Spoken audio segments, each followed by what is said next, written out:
क्या अपनी लाइफ के लिए आपको कोई विजन है या फिर आप नाखुश हैं और खोया हुआ सा फील करते हैं?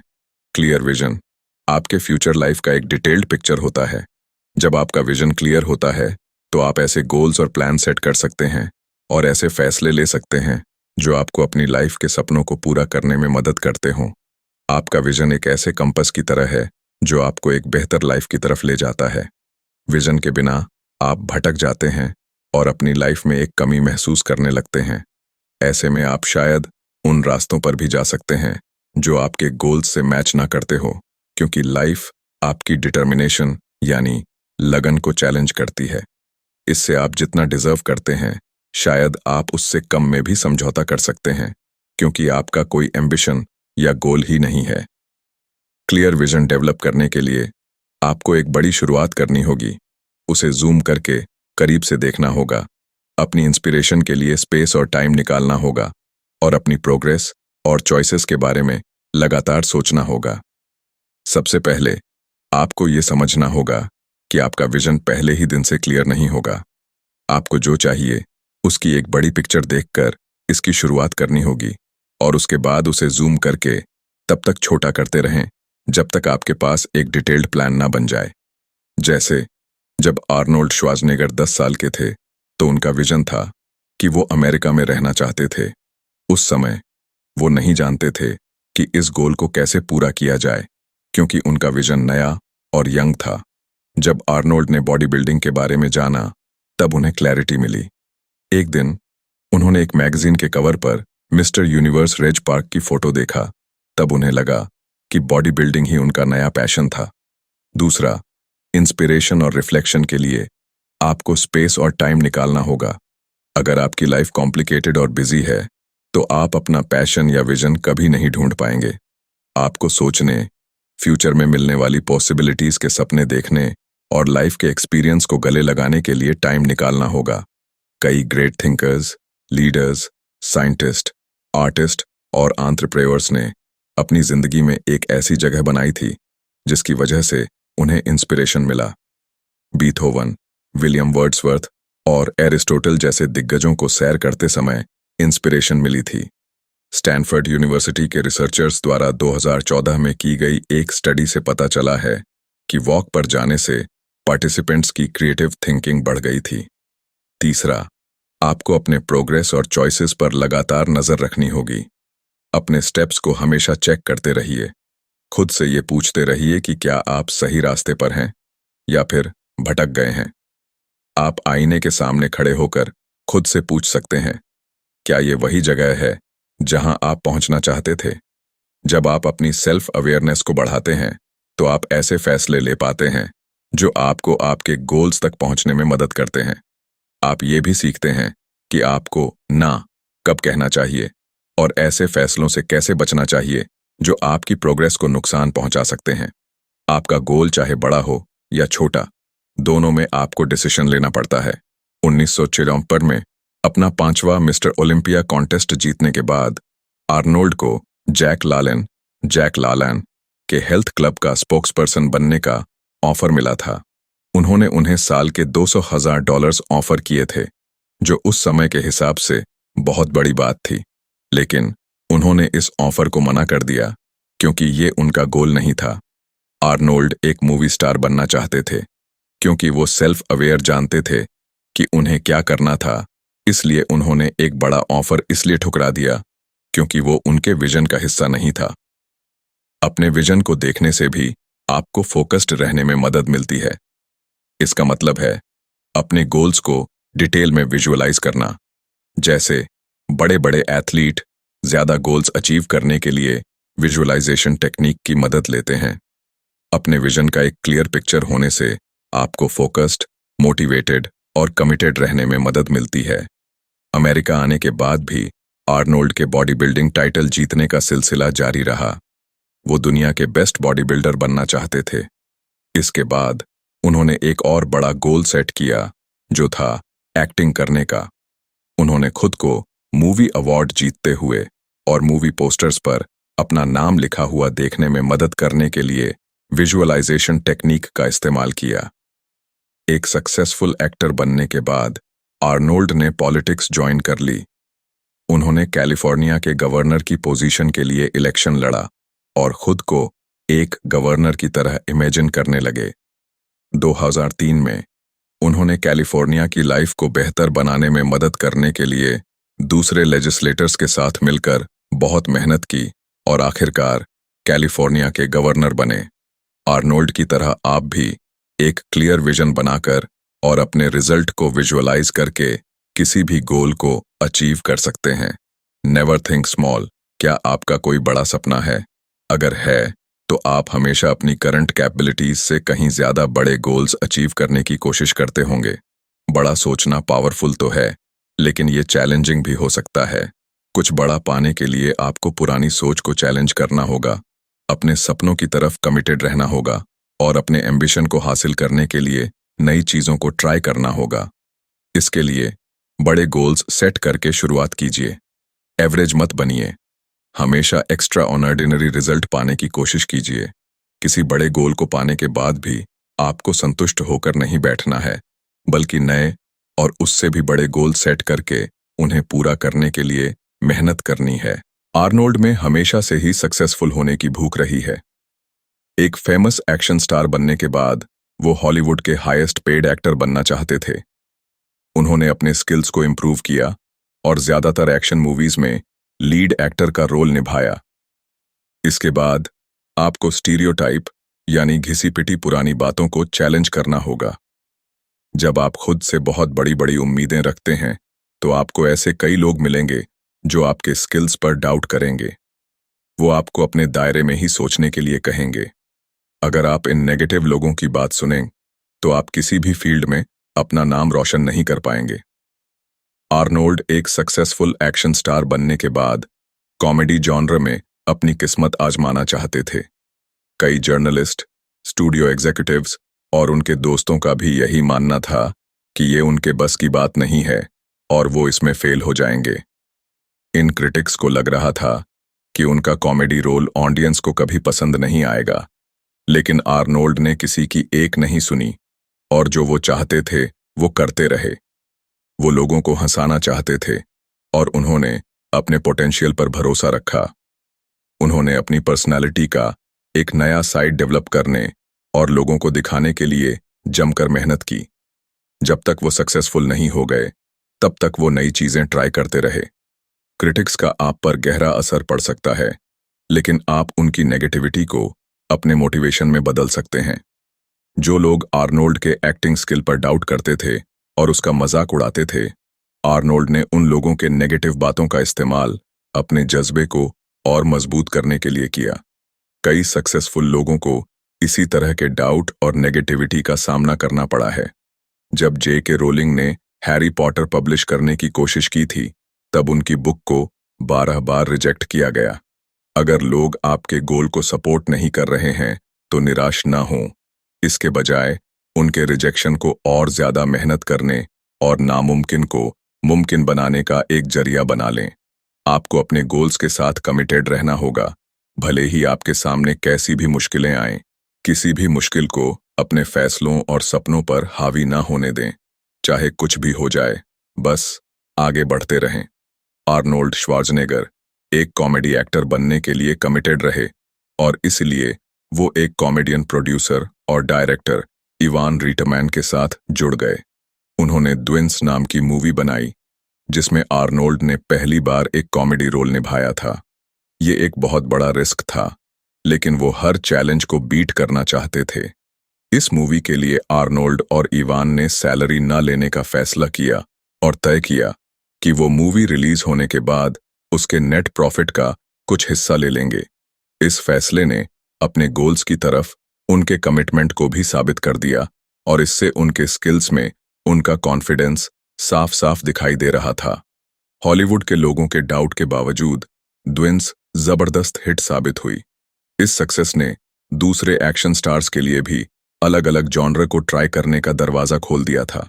कुछ नया ट्राई करके आर्नोल्ड ने यह साबित कर दिया था कि अनएक्सपेक्टेड तरीकों से भी आप सक्सेसफुल हो सकते हैं। जब आप बड़ा सोचते हैं और नई पॉसिबिलिटीज का रिस्क लेते हैं, तो आप अपने गोल्स को अचीव करने के साथ साथ दूसरों को भी ऐसा करने के लिए इंस्पायर करते हैं।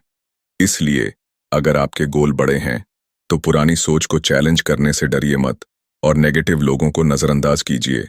भले ही कितनी भी मुश्किलें आ जाएं, अपने गोल्स की तरफ पूरी तरह से कमिटेड रहिए और नए रिजल्ट पाने के लिए बड़ा सोचिए। अगर आप मेहनत करेंगे, कमिटेड रहेंगे और अपने नक्शे दम पर दूसरों को चलने के लिए इंस्पायर करेंगे, तो आप जितना सोचते हैं उससे कहीं ज़्यादा अचीव कर सकते हैं। Work your ass off success पाने के लिए मेहनत और लगन ज़रूरी है। मॉडर्न एज के ज़्यादातर लोग शॉर्टकट और चीट कोड ढूंढते रहते हैं। वो सक्सेस के रास्ते में लगने वाली मेहनत को एंजॉय नहीं करते, इसलिए वो फेमस, अमीर और हेल्दी बनने के फास्ट तरीके ढूंढते हैं। सच तो ये है कि सक्सेस पाने का कोई शॉर्टकट नहीं है।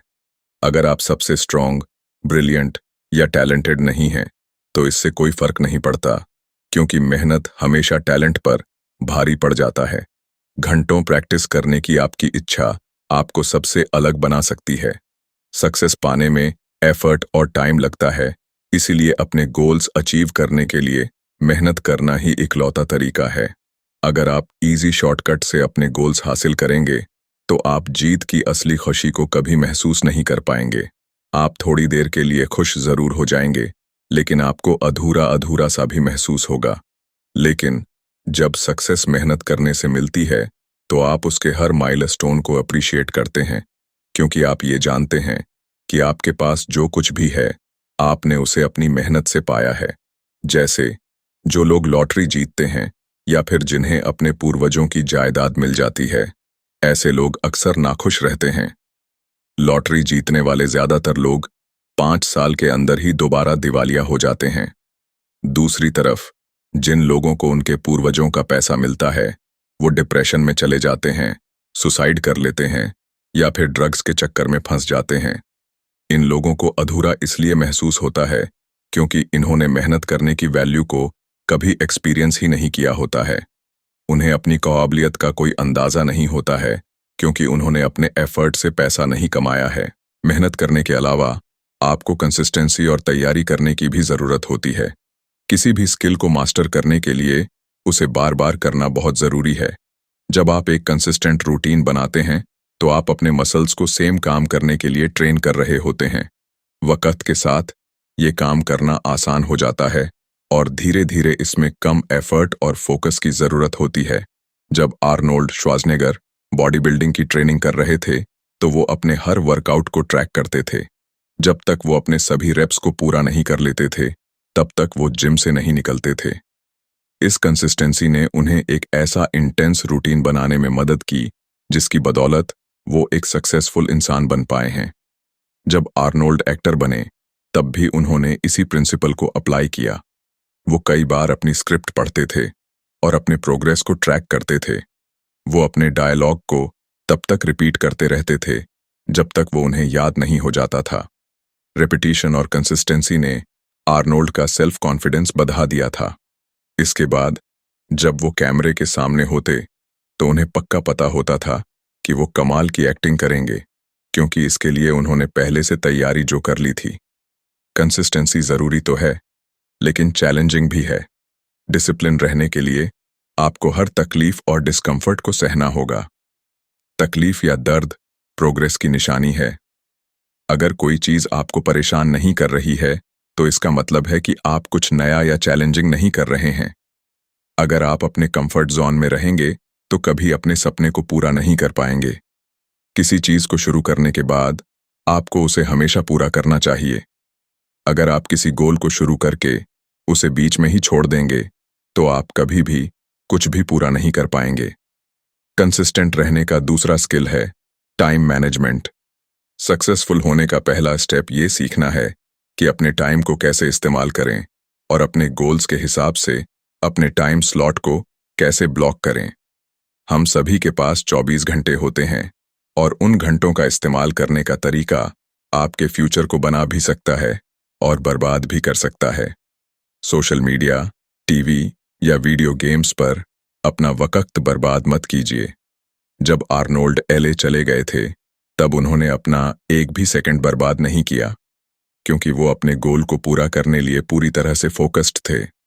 आर्नोल्ड ने बिजनेस की क्लास ली, वेट लिफ्टिंग सेमिनार अटेंड किए और एक ब्रिक लेयर ईंट लगाने का काम भी किया। उन्होंने हॉलीवुड में अपना बनाने की तैयारी करने के लिए एक्टिंग और इम्प्रूव क्लासेस भी किए। आर्नोल्ड ने इस बात का भी ध्यान रखा कि उनका हर एक काम उनके गोल्स को पाने में मदद करे। उन्होंने कभी अपना एक भी सेकंड बर्बाद नहीं किया और आगे बढ़ने के लिए हमेशा कोई ना कोई रास्ता ढूंढते रहे। अगर आप दिन रात मेहनत करने के लिए तैयार नहीं हैं, तो बड़े सपने मत देखिए। सक्सेसफुल होने का कोई आसान रास्ता नहीं है। आपको हमेशा कड़ी मेहनत करनी होगी, लगातार प्रैक्टिस करनी होगी, दर्द को सहना होगा, आगे बढ़ते रहना होगा और अपने टाइम को सही तरीके से मैनेज करना होगा। इन टूल्स के बिना आप किसी भी चीज में ग्रेट नहीं बन पाएंगे। सेल्फ प्रमोशन का मतलब है दूसरों को एक्टिवली अपने स्किल्स, अचीवमेंट और एबिलिटीज दिखाना। जब आप अपने टैलेंट और अचीवमेंट को लगातार दिखाते हैं, तो लोग आपको जानने लगते हैं, आपकी एक पॉजिटिव इमेज बनती है और आपके लिए सक्सेस की अपॉर्चुनिटीज क्रिएट होती हैं। अगर आपका कोई ड्रीम या विजन है, तो आपको उसे प्रमोट करना होगा। अपने विजन को कम्युनिकेट और प्रमोट करने के लिए आपको अपने गोल्स को लेकर क्लियर रहना होगा, अपने ऑडियंस को जानना होगा और अपने आइडियाज को इस तरह प्रेजेंट करना होगा ताकि लोग आपकी तरफ अट्रैक्ट हों। इसके लिए आपको इन 10 स्किल्स की जरूरत पड़ेगी। पहला, आपको एक अच्छा कम्युनिकेटर बनना होगा। अपने आइडियाज के बारे में बात करना और लिखना सीखिए। इस बात को समझाइए कि आप क्या करते हैं, वो काम इम्पोर्टेंट क्यों है और वो दूसरों के लिए कैसे फायदेमंद हो सकता है। दूसरा, लोग प्लेन फैक्ट्स से ज्यादा स्टोरीज याद रखते हैं, इसीलिए अपनी जर्नी, चैलेंजेस और अचीवमेंट्स बताकर उन्हें अपनी स्टोरी सुनाइए। रिलेटेबल बनने की और लोगों से जुड़ने की कोशिश कीजिए। तीसरा, नेटवर्किंग के मास्टर बनिए। अपनी इंडस्ट्री के इवेंट्स में जाइए, ग्रुप्स ज्वाइन कीजिए और लोगों से कनेक्ट कीजिए। नेटवर्किंग आपको दूसरों से सीखने, उनका सपोर्ट पाने और बेहतर अपॉर्चुनिटीज ढूंढने में मदद करेगा। चौथा, सोशल मीडिया को यूज कीजिए। लिंक्डइन, ट्विटर, इंस्टाग्राम और फेसबुक जैसे प्लेटफॉर्म आपको अपने काम को शेयर करने, दूसरों से कनेक्ट करने और अपना ब्रांड बनाने में मदद करते हैं। पांचवा, अपनी पब्लिक इमेज को मैनेज करने के लिए पीआर यानी पब्लिक रिलेशन का इस्तेमाल कीजिए। प्रेस रिलीज लिखना सीखिए, जर्नलिस्ट्स के पास जाइए और इंटरव्यू दीजिए। छठा, पर्सुएसिव बनिए, यानी आप में लोगों को मनाने की कला होनी चाहिए। आपको अपने ऑडियंस को अपने काम के वैल्यू पर यकीन दिलाना होगा। सातवां, अपना कॉन्फिडेंस बढ़ाइए, खुद पर और अपने विजन पर भरोसा रखिए। जब आप अपने स्किल्स को लेकर खुद कॉन्फिडेंट होंगे, तो दूसरे भी आप पर भरोसा करेंगे। आठवां, फ्लेक्सिबल बनिए। आपको अपने अलग अलग ऑडियंस और सिचुएशन के लिए अपने मैसेज को एडजस्ट करना होगा। हर ऑडियंस के लिए कुछ यूनिक कीजिए। नौवां, कंसिस्टेंट रहिए। अपनी प्रोग्रेस के बारे में अपने ऑडियंस को अपडेटेड रखिए और एक कंसिस्टेंट यानी सेम मैसेज बनाए रखिए। 10वां, अच्छे लिसनर बनिए। फीडबैक पर ध्यान दीजिए, अपने ऑडियंस की ज़रूरतों को समझिए और अपने अप्रोच को बेहतर बनाने के लिए इस इंफॉर्मेशन का इस्तेमाल कीजिए। इन टूल्स के जरिए आपको अलग बनने और अपने कॉम्पिटिटर्स से आगे रहने में मदद मिलेगी। प्रोएक्टिव होने का मतलब है अपने गोल्स के बारे में खुलकर बोलना और ऐसे बिहेव करना कि ऐसा लगे कि आप उन्हें पहले ही अचीव कर चुके हैं। अपने गोल्स के बारे में फ्यूचर टेंस में बात मत कीजिए, बल्कि ऐसे बात कीजिए जैसे आप अपनी दरें लाइफ पहले से ही जी रहे हैं। अगर आप अपने विजन में विश्वास नहीं करेंगे, तो कोई और भी नहीं करेगा। भले ही दूसरे आप पर डाउट करें, तब भी आपको अपने वैल्यूज को प्रमोट करते रहना होगा। अगर आप कंसिस्टेंट बने रहेंगे, तो आप दूसरों का नजरिया बदल सकते हैं। जब आर्नोल्ड श्वार्ज़नेगर अमेरिका आए थे, तो उन्होंने नोटिस किया कि कुछ लोगों को छोड़कर बॉडी बिल्डिंग के बारे में कोई नहीं जानता था। इसके सब कल्चर जैसे मैगजीन, न्यूट्रिशन सप्लीमेंट और कंपेटिटर्स होने के बावजूद आम लोग बॉडी बिल्डिंग को नजरअंदाज करते थे। लोग अक्सर आर्नोल्ड को गलत समझ लेते थे, क्योंकि लोग उन्हें एक फुटबॉल प्लेयर या एक रेसलर समझ लेते थे। न्यूज़पेपर और टीवी नेटवर्क भी कभी कभार ही बॉडी बिल्डिंग के बारे में बात करते थे, और जब करते थे तो वो उसे एक ऐसी चीज मानते थे जैसे वो कोई नई या अनपॉपुलर चीज हो। बॉडी बिल्डर्स को भी गलत तरीके से दिखाया जाता था, उन्हें अजीब और बेकार कहकर बुलाया जाता था और ज्यादातर लोगों को लगता था कि वो बेवकूफ और अपने में जीने वाले इंसान थे। आर्नोल्ड को ये सब बहुत अजीब लगता था। वो समझ नहीं पा रहे थे कि अपने फिजिकल कंडीशन को बेस्ट शेप में रखने को इतने नेगेटिव तरह से क्यों देखा जाता है। गोल्ड्स जिम में अपने दोस्तों के साथ इस बात को डिस्कस करने के बाद आर्नोल्ड को पता चला कि कई बॉडी बिल्डर्स का मानना था कि जर्नलिस्ट उनसे जलते हैं, इसलिए ये बॉडी बिल्डर्स मीडिया से बात करने से बचते थे क्योंकि उन्हें किसी भी रिपोर्टर पर भरोसा नहीं था। लेकिन आर्नोल्ड को ये एहसास हुआ कि जर्नलिस्ट से दूर भागने से ये गलतफहमी सिर्फ बढ़ती ही जा रही थी। उन्होंने एक सेल्समैन होने के नाते ये सीखा था कि ग्रोथ के लिए प्रमोशन और कम्युनिकेशन कितना जरूरी था। बॉडी बिल्डिंग को पॉपुलर बनाने के लिए बॉडी बिल्डर्स को इस स्पोर्ट को समझाना और प्रमोट करना होगा। आर्नोल्ड का मानना है कि न्यूज़पेपर, टीवी शोज और जर्नलिस्ट को अपना दोस्त मानना चाहिए, दुश्मन नहीं। बॉडी बिल्डिंग की इमेज बदलने के लिए बॉडी बिल्डर्स को जर्नलिस्ट और लोगों को इस स्पोर्ट के बारे में बताने की जरूरत थी। इसलिए आर्नोल्ड ने बॉडी बिल्डिंग के बारे में बताने के लिए एक पब्लिसिस्ट को हायर करने, द डेटिंग गेम जैसे टेलीविजन शोज में जाने और लोगों को बॉडी बिल्डिंग के बारे में एजुकेट करने के लिए इंटरव्यूज देने का फैसला किया। इसलिए आर्नोल्ड ने बॉडी बिल्डिंग के बारे में बताने के लिए एक पब्लिसिस्ट को हायर करने, द डेटिंग गेम जैसे टेलीविजन शोज में जाने और लोगों को बॉडी बिल्डिंग के बारे में एजुकेट करने के लिए इंटरव्यूज देने का फैसला किया। इन एफर्ट्स से इस स्पोर्ट को लेकर अवेयरनेस और एक्सेप्टेंस बढ़ने लगी। उन्होंने चार्ल्स गेंस और जॉर्ज बटलर की बुक पंपिंग आयरन में भी हिस्सा लिया, जिससे बॉडी बिल्डिंग की पॉजिटिव इमेज बनाने में मदद मिली। इस स्पोर्ट जो प्रमोट करने और इसकी वैल्यू को समझाने से लोगों का नजरिए बदलने में आर्नोल्ड ने बड़ी भूमिका निभाई है। वक्त के साथ बॉडी बिल्डिंग इवॉल्व होने लगा। लोग फिटनेस और किसी बीमारी से ठीक होने के लिए वेट लिफ्टिंग करने लगे और जिम जाना पहले से ज्यादा कॉमन होने लगा। इसलिए भले ही आप एक एथलीट हों, एंटरप्रेन्योर हों या आर्टिस्ट हों, आपको सपोर्ट पाने और अपने गोल्स हासिल करने के लिए अपने आइडिया को बेचना होगा। सबसे पहले अपने ऑडियंस को समझिए, उस काम से जुड़ी गलतफहमी को दूर कीजिए और अपनी स्टोरी सुनाने के लिए हमेशा तैयार रहिए। इन प्रिंसिपल्स को फॉलो करके आप अपने सपने को हकीकत बना सकते हैं और अपने फील्ड में बड़ा इम्पैक्ट डाल सकते हैं।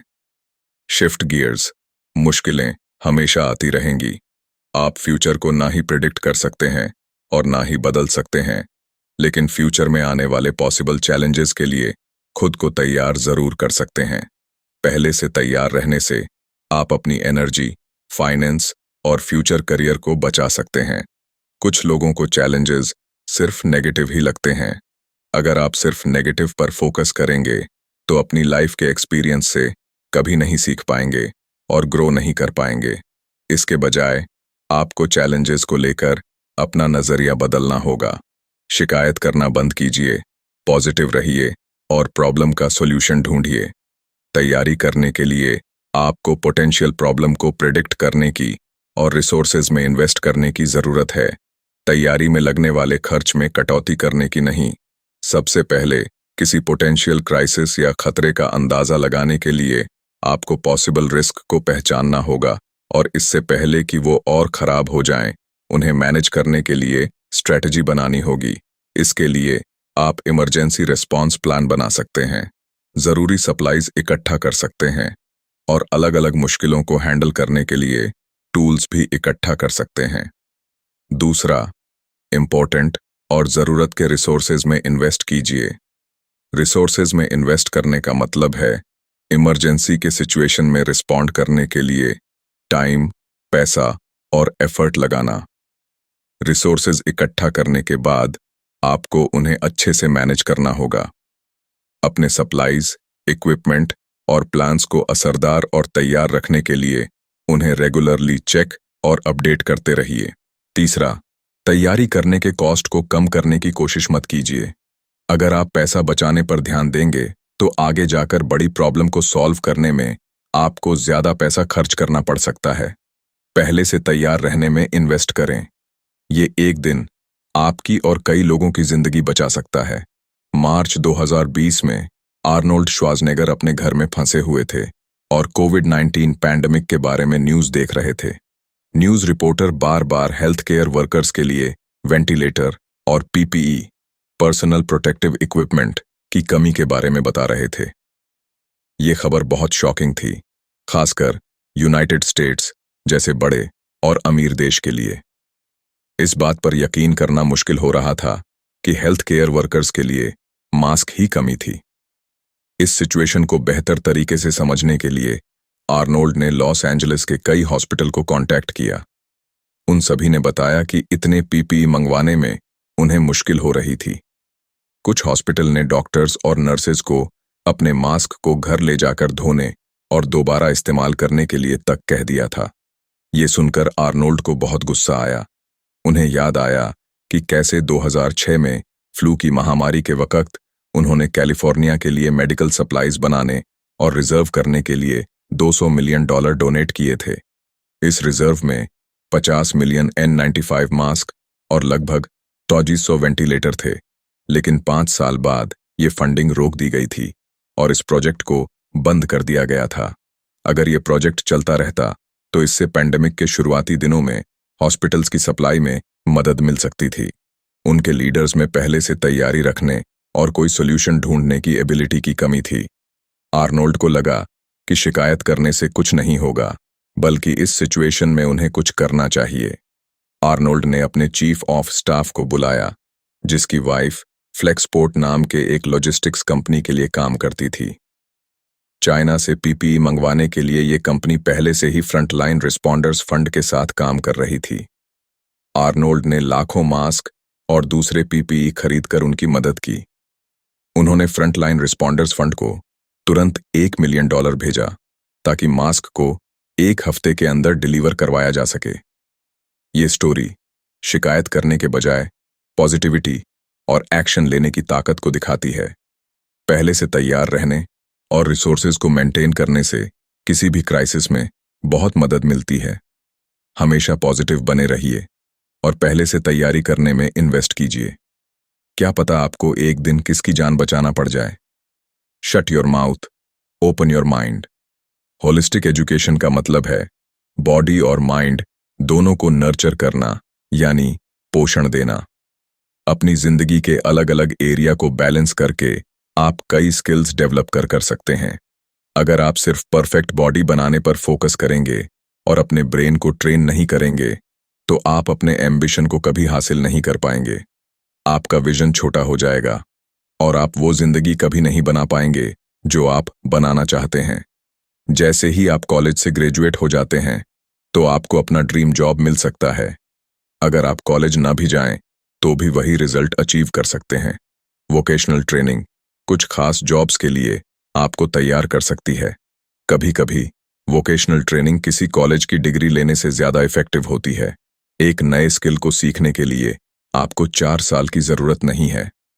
आप 6 महीने ट्रेनिंग लेकर अपना बिजनेस शुरू कर सकते हैं। कुछ लोगों का मानना है कि वोकेशनल ट्रेनिंग और सीखने के अनकन्वेंशनल तरीके स्टैंडर्ड एजुकेशन से बेहतर होते हैं।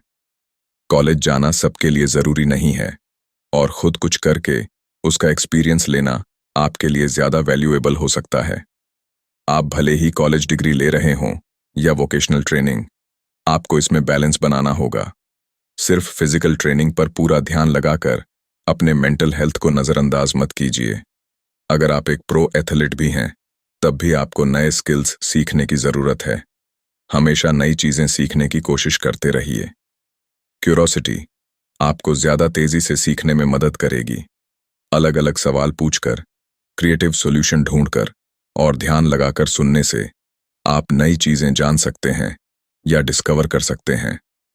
ओपन रहने से आपको इन्फ्लुएंशियल लोगों से मिलने में मदद मिलती है। जैसे आर्नोल्ड की क्यूरोसिटी ने उन्हें नेल्सन मंडेला और मिखाइल गोर्बाचोव जैसे पॉलिटिशियन से मिलवाया था। आप मेंटोरशिप भी ढूंढ सकते हैं।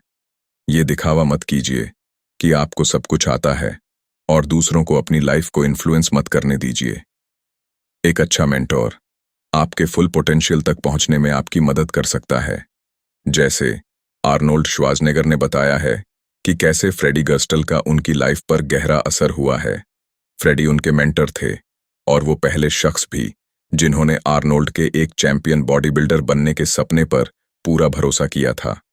फ्रेडी ने उनके पोटेंशियल को पहचान लिया था, जो आर्नोल्ड के पिता के साथ साथ दूसरे लोग भी नहीं पहचान पाए थे।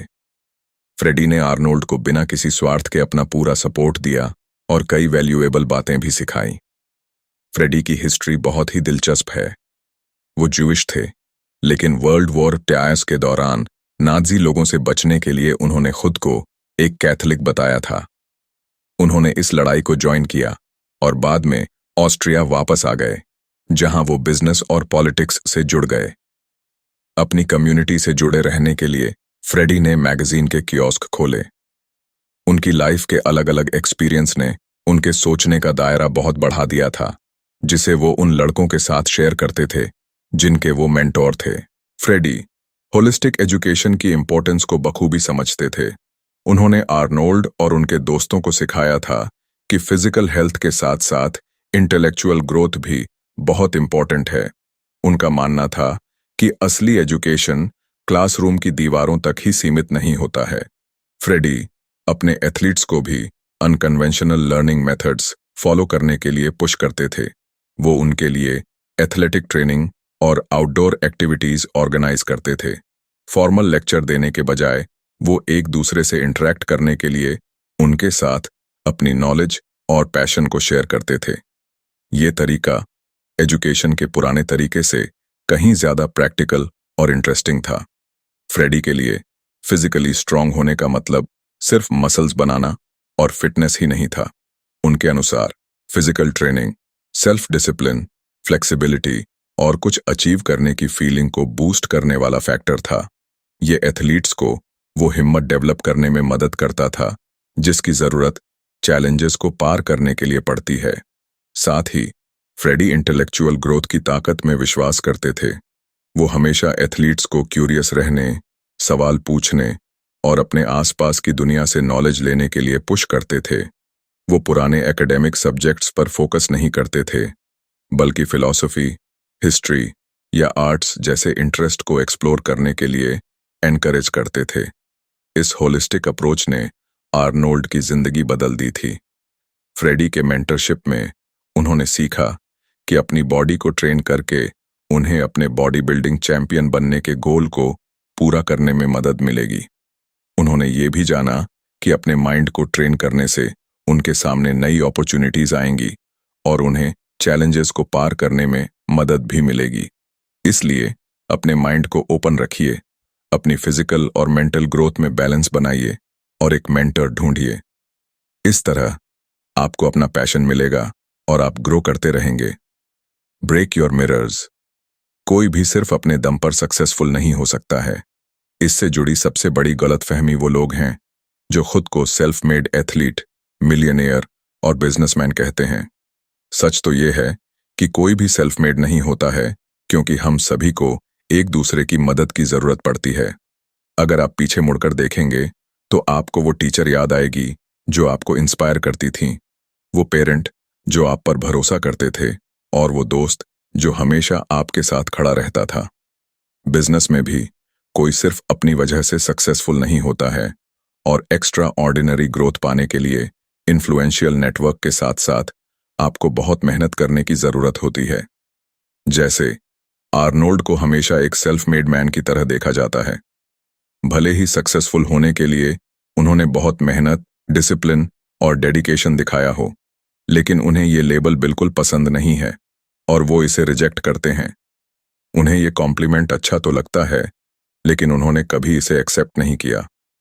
आर्नोल्ड हमेशा उन लोगों का शुक्रिया अदा करते हैं जिन्होंने उन्हें ग्रो करने में मदद की है, जैसे उनके कोच जो वीडर, जो उन्हें अमेरिका लेकर आए थे, और स्टीव रीव्स और रेग पार्क जैसे एक्टर भी। उनका मानना है कि उनकी सक्सेस में इन सभी का हाथ रहा है। आपको उन सभी लोगों की रिस्पेक्ट करना चाहिए जिन्होंने आपके सपनों को पाने में आपकी मदद की है। सेल्फिश मत बनिए और हमेशा हम्बल रहिए। जैसे आपकी किसी ने मदद की थी, उसी तरह आपको भी दूसरों की मदद करनी चाहिए। हमारी भी जिम्मेदारी बनती है कि हम दूसरों का भला करने और उनकी सक्सेस में कंट्रीब्यूट करें। इससे एक पॉजिटिव एनवायरनमेंट बनता है जिसमें सभी आगे बढ़ सकते हैं। किसी और की सक्सेस से आपकी लाइफ में अपॉर्चुनिटी कम नहीं हो जाएंगे। इसके बजाय जब आप दूसरों की मदद करते हैं तो वो भी आपको आगे ले जाने में मदद करेंगे। दूसरों की मदद करने से कई साइकोलॉजिकल और इमोशनल फायदे होते हैं। जब आप किसी की मदद करते हैं तो आपकी बॉडी ऑक्सीटोसिन और एंडोर्फिन जैसे हार्मोन रिलीज करती है, जिससे खुशी और प्यार की फीलिंग होती है। इसे हेल्पर्स हाई कहते हैं। 2008 में हार्वर्ड द्वारा की गई एक स्टडी में पता चला है कि जो लोग दूसरों की मदद करते हैं या उन्हें कुछ देते हैं, वो उन लोगों की तुलना में ज्यादा खुश महसूस करते हैं जो सिर्फ खुद पर पैसा खर्च करते हैं। चाहे आप थोड़ा ही क्यों ना दें, लेकिन इससे आपको बहुत संतुष्टि और खुशी मिलती है। 1970 के दशक के आखिर में आर्नोल्ड ने विस्कॉन्सिन की एक यूनिवर्सिटी में इंटेलेक्चुअल डिसेबिलिटी वाले छोटे बच्चों को पावर लिफ्टिंग करना सिखाया था। शुरुआत में बच्चे बहुत डर रहे थे, लेकिन आर्नोल्ड के मोटिवेशन से उनका डर गायब हो गया था। उन लड़कों ने वेट लिफ्टिंग करना सीख लिया था। इसके साथ ही उन्होंने बॉडी बिल्डिंग की ताकत के बारे में जाना और ये भी जाना कि कैसे इससे कॉन्फिडेंस भी बढ़ता है। इस एक्सपीरियंस से उन लड़कों और आर्नोल्ड को बहुत कुछ सीखने मिला था। इसने साबित कर दिया था कि काइंडनेस के छोटे छोटे काम भी जिंदगी को बदल सकते हैं। आर्नोल्ड यही नहीं रुके। उन्होंने स्पेशल ओलंपिक्स के लिए पावर लिफ्टिंग कॉम्पिटिशन भी डेवलप किया, जो आगे जाकर एक रेगुलर इंटरनेशनल गेम्स इवेंट बन गया। स्पेशल ओलंपिक्स में उनके काम और लगन को देखकर प्रेसिडेंट बुश ने उन्हें president's council for physical fitness and sports का प्रेसिडेंट बना दिया।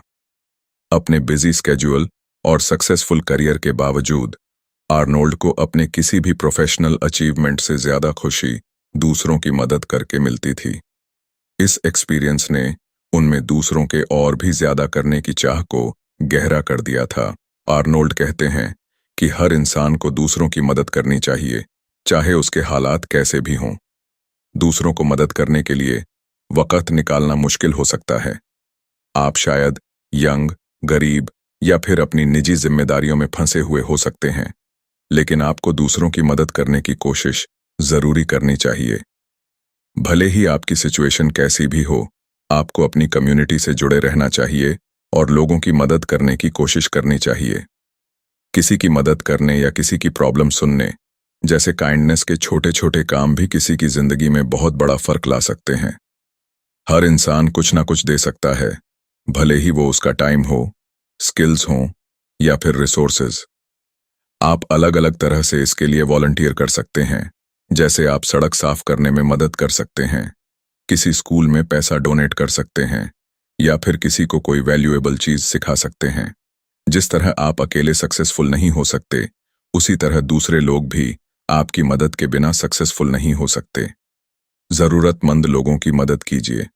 वक्त आ गया है कि आप भी अपनी कम्युनिटी के लिए कुछ करें।